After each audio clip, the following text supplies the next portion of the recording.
Okay, people, this is our lesson on 17 personal school questions, and I will go over all these with you here. Let me just fix this.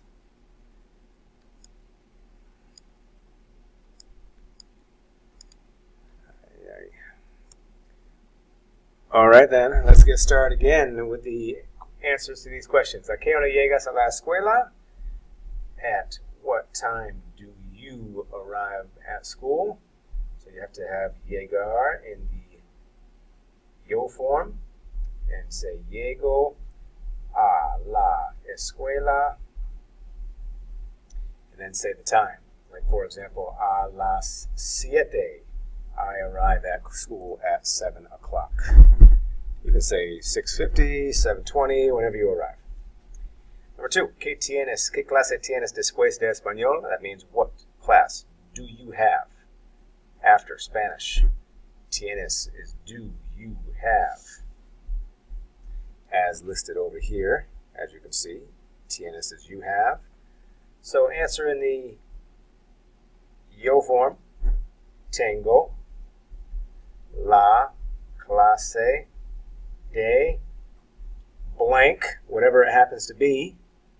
Let's just, for the purpose of this, say it's history, historia. But you can put whatever class happens to be true for you. And then complete sentences. So let's get this back end part of the sentence after Spanish. Después de español. So that's a complete sentence there. I have history class after Spanish. Número 3. ¿Qué tienes que hacer en la clase de inglés? So we learned that tener means to have. Anytime you say que, it means do you have to do something, and hacer means to do. So this question is asking, what do you have to do in English class? So tienes, again, turns to tengo, because you're answering in the yo form. Keep that que. So now we say, I have to. And now just come up with something that you have to do. You have to use one of your verbs that you know. Like, for example, write. Escribir. I have to write. Or you could have said, read. Tengo que leer.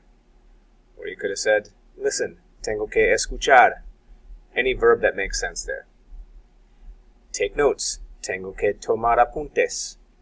But anyway, I wrote tengo que escribir, and then always complete sentences, like I keep saying. Use the same words that are in the question. En la clase de inglés. At any time that you're watching this video, if you need to pause and go backwards so you can re-listen, please do that. Number 4 says, ¿Qué clase tienes antes de español? So this is similar to number 2, except the key word is antes, before, rather than the word después, after. It's just the same one, but antes. What class do you have before Spanish? So answer it just like you answered number 2. Tengo la clase de, whatever you want to say, antes de español. I don't know, maybe you have math. Tengo la clase de matemáticas antes de español. Number 5 is, who is your teacher of science? Who is your science teacher? ¿Quién es tu profe de ciencias? So the 2 becomes me, my profe, mi profe de ciencias, of science. Es, and then whoever it is. Is it Senor Varden? Is it Senora McNamara? Whoever it happens to be. Okay? Number 6. ¿Qué tienes que hacer en la clase de ciencias? This one is similar to number 3. What do you have to do in science class? Tengo que. What do you have to do in science class? One of my sample sentences was do projects, which is hacer proyectos. Some people ask me about that, so here it is. Hacer, to do projects. Tengo que hacer proyectos. Complete sentence. En la clase de ciencias. And there verse 6. Okay, here's an opinion question about your school classes. It says, para ti, ¿qué clase es fácil? For you, or in your opinion, which class is easy? Para mí, and I don't know, las matemáticas es fácil. Or maybe Spanish is easy for you. El español es fácil. Or maybe gym is easy for you. La educación física es fácil para mí.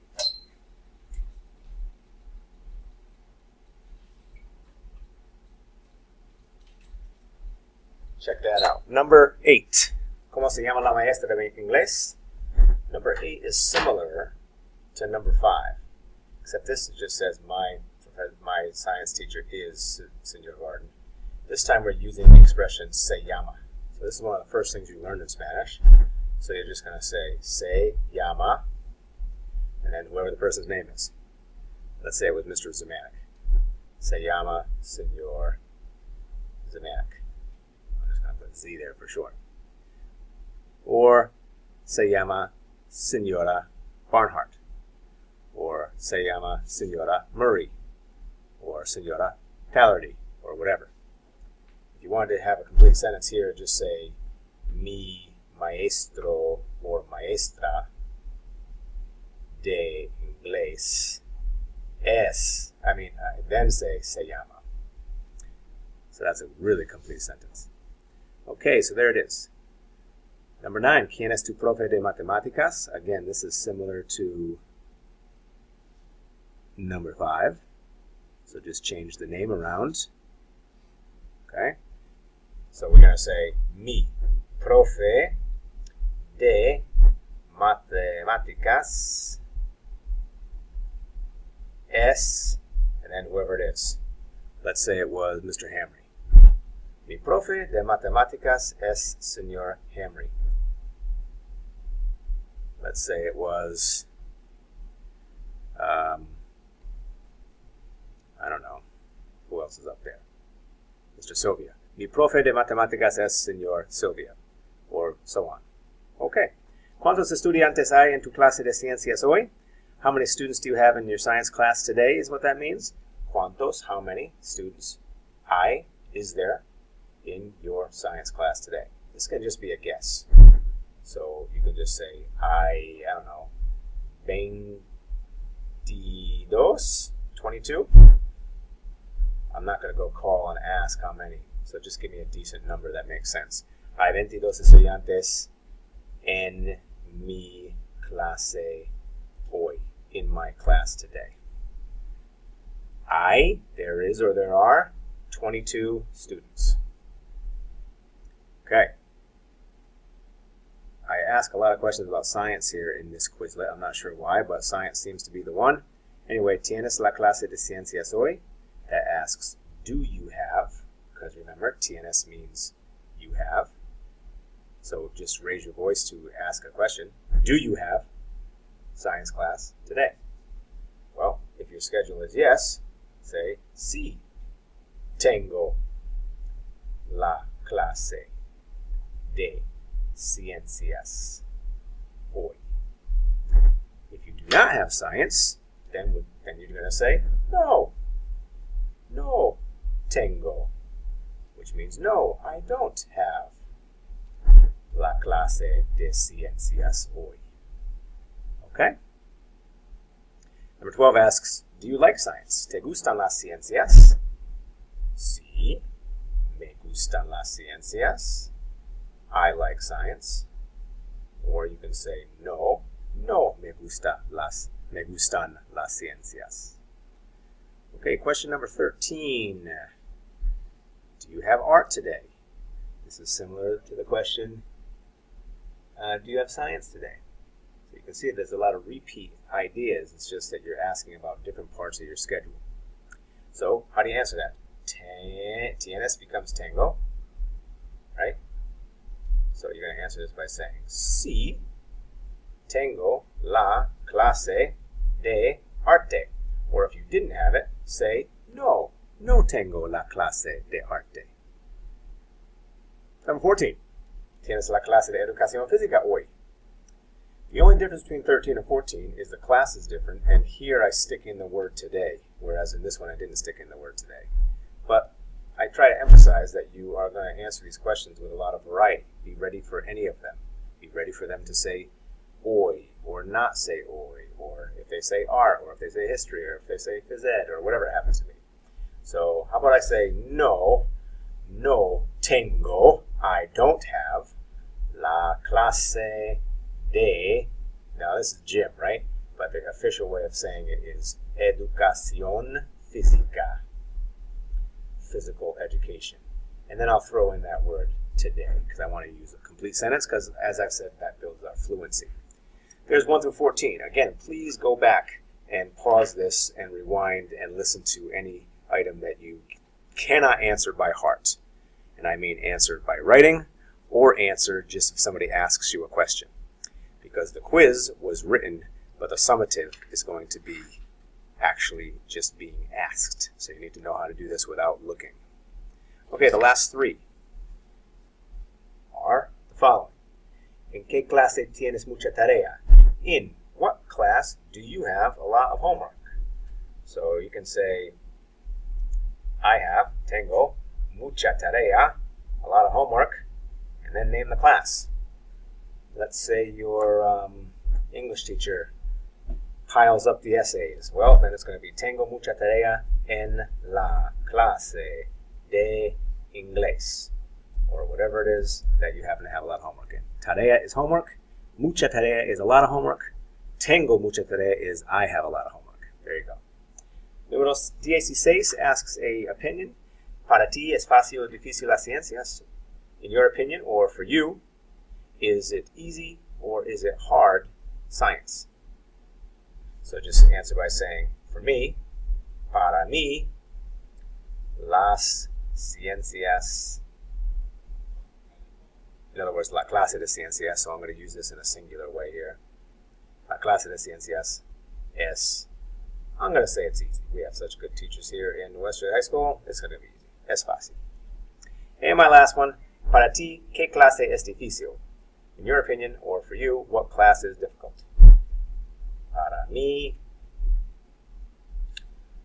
la clase de español. I hope this is not the case, but if you are watching this, it might be the case, so hopefully this is helping you more. La clase de español es difícil. Well, that's why you're getting extra help, right? Good for you. Para mí, la clase de español es difícil. So in summary, this unit involves the questions regarding how many students, regarding name of teachers, regarding what you have to do in a particular class. It also involves when you have a class, or before or after a particular class. And lastly, it is asking you about, what is it asking you? How many, name, what you have to do, when, and if you like, and if something is hard or easy. So those are kind of opinion questions.